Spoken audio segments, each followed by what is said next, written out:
북한의 도발을 멈추기 위해서 국제적으로 더욱 강도 높은 제재와 압박의 방안이 강구되어야 할 것 같습니다. 이번 G20 회의에서도 여러 정상들과 그 방안을 함께 논의하고 싶습니다. 그러나 결국에 있어서는 북핵 문제는 평화적인 방법으로 해결되어야 한다고 생각합니다. 북한이 여전히 도발을 멈추지 않고 있지만 한미 간의 공조는 아주 굳건하고 또 갈등 요인도 다 해소가 되었습니다. 우리 동포 여러분들께서도 대화를 통한 평화적 해결에 힘을 실어주시기 바랍니다. 정성영 위원님, 전쟁 중에도 대화를 해야 되니까 대화를 하는 것은 좋은데 ICBM 발사 직후예요. 미국이, 중국이 상당히 황당해하고 분노하고 있는 이 시점에 대화를 언급했다. 어떻게 보십니까? 문재인 대통령이 이제 베를린에서 베를린 선언이 나올 텐데 그 내용을 긴급히 수정했다는 얘기가 나오고 있습니다. 근데 연설문 수정은 했는데 동포 간담회에서의 얘기는 수정이 안 된 것 같아요. 예. 여전히 평화적 대화를 통한 평화적 해결 방향에 대해서 방점을 두면서 도와달라고 얘기를 했는데 이 평화적 해결에 대해서 지지한 나라는 G20 중에서 아마 중국과 러시아 정도일 겁니다. 중국과 러시아밖에 지지 않을 거다. 평화적으로 평화도 이제 누구 말대로 공세죠. 평화 공세도 공세이긴 한데 이것도 이제 할 수 있는 TPO라는 게 있는데 ICBM을 얻어맞은 직후에 해외 동포 간담회에서 이런 말을 하는 것이 북한에 우리가 무슨 짓을 해도 평화는 계속될 거, 평화는 계속 대화하겠다는 거는 계속 하겠다는 그 잘못된 메시지를 주지 않을까 하는 우려가 나오는 게 사실이고요. 우리가 이번 ICBM과 미사일 발사에서 확인할 수 있는 것은 북은 여러 번 얘기했지만 절대로 핵과 미사일을 포기하지 않습니다. 근데 이 정부도 그렇고 지난 박근혜 정부도 그랬죠. 신뢰 프로세스라는 과정을 통해서 우리가 계속 대화 제의를 하고 평화 공세를 하면 북한이 언젠가는 협상의 테이블에 나올 것이다. 라는 그런 믿음을 가지고 이제 대북 정책을 수행하고 있는데 이제는 북한이 우리가 계속 평화와 그다음에 압박 공세를 계속하는 경우에 언젠가는 대화 테이블에 나올 것이라는 이런 전제를 버리고 대북 프레임을 짜야 되지 않을까. 그것이 어저께 제가 말한 대로 게임판이 바뀌었다.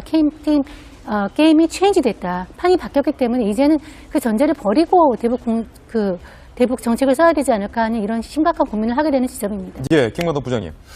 그래서 어저께 북한이 ICBM에 준하는 걸 미사일을 발사한 실험을 도발을 했기 때문에 문 대통령이 독일 가서는 완전히 이제 소위 원구가 수정되지 않을까 이렇게 예상이 많았었는데 어저께 동포 간담회는 제가 보기에 별로 수정이 안 된 것 바로 말하는 것처럼. 예. 그러니까 그동안 문 대통령은 대화 제재라고 하는 두 가지 카드를 병행하는 이런 전략을 쓰고 있는데 투트랙 전략을 펴고 있는데 이번 독일에 가서는 원래 당초 예상은 소위 과거에 김대중 대통령이 했던 2000년에 했던 베를린 선언에 버금가는 신 베를린 선언이 나올 거로 예상이 되지 않았습니까? 그러면 이번에는 대화 제재 중에 대화라는 카드를 딱 올리는 그러면서 북한이 뭔가 전향적인 자세로 나오면 우리가 대북 경제 지원도 할 수 있고 체제 보장도 할 수 있다는 여러 가지 이런 제의를 할 거로 예상이 됐었는데 어저께 이제 북한의 도발 이후에 뭔가 완전히 바뀌어가지고 대화보다는 제재 방점을 찍는 쪽으로 좀 가지 않을까 했는데 역시 어저께 동포 간담회에서는 아직도 투트랙 중에서 투트랙을 다 이야기하면서도 뭔가 대화를 통한 평화적 해결 이거에 이제 더 아직도 무게를 두는 발언을 했는데 이따가 이제 베를린에서의 연설이 나올 텐데 과연 그게 어떤 내용인지는 좀 봐야 될 것 같습니다. 근데 어쨌든 원래는 굉장히 그러한 신베를린 편은 파격적인 게 나올 건데 그걸 많이 어느 정도 수정을 해가지고 두 가지를 다 거론하는 거로 나오지 않을까 이렇게 예상이 됩니다. 예. 하고 또 갈등 요인도 다 해소가 되었습니다. 우리 동포 여러분들께서도 대화를 통한 평화적 해결에 힘을 실어주시기 바랍니다. 정성영 위원님, 전쟁 중에도 대화를 해야 되니까 대화를 하는 것은 좋은데 ICBM 발사 직후예요. 미국이, 중국이 상당히 황당해하고 분노하고 있는 이 시점에 대화를 언급했다. 어떻게 보십니까? 문재인 대통령이 이제 베를린에서 베를린 선언이 나올 텐데 그 내용을 긴급히 수정했다는 얘기가 나오고 있습니다. 근데 연설문 수정은 했는데 동포 간담회에서의 얘기는 수정이 안 된 것 같아요. 예. 여전히 평화적 대화를 통한 평화적 해결 방향에 대해서 방점을 두면서 도와달라고 얘기를 했는데 이 평화적 해결에 대해서 지지한 나라는 G20 중에서 아마 중국과 러시아 정도일 겁니다. 중국과 러시아밖에 지지 않을 거다.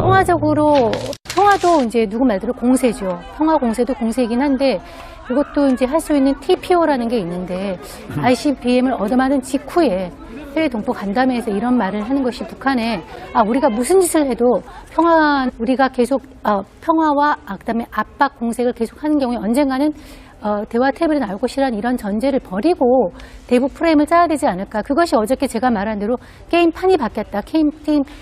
게임이 체인지됐다. 판이 바뀌었기 때문에 이제는 그 전제를 버리고 대북 정책을 써야 되지 않을까 하는 이런 심각한 고민을 하게 되는 지점입니다. 예, 김관동 부장님. 그래서 어저께 북한이 ICBM에 준하는 걸 미사일을 발사한 실험을 도발을 했기 때문에 문 대통령이 독일 가서는 완전히 이제 소위 원구와 수정. 북한의 도발을 멈추기 위해서 국제적으로 더욱 강도 높은 제재와 압박의 방안이 강구되어야 할 것 같습니다. 이번 G20 회의에서도 여러 정상들과 그 방안을 함께 논의하고 싶습니다. 그러나 결국에 있어서는 북핵 문제는 평화적인 방법으로 해결되어야 한다고 생각합니다.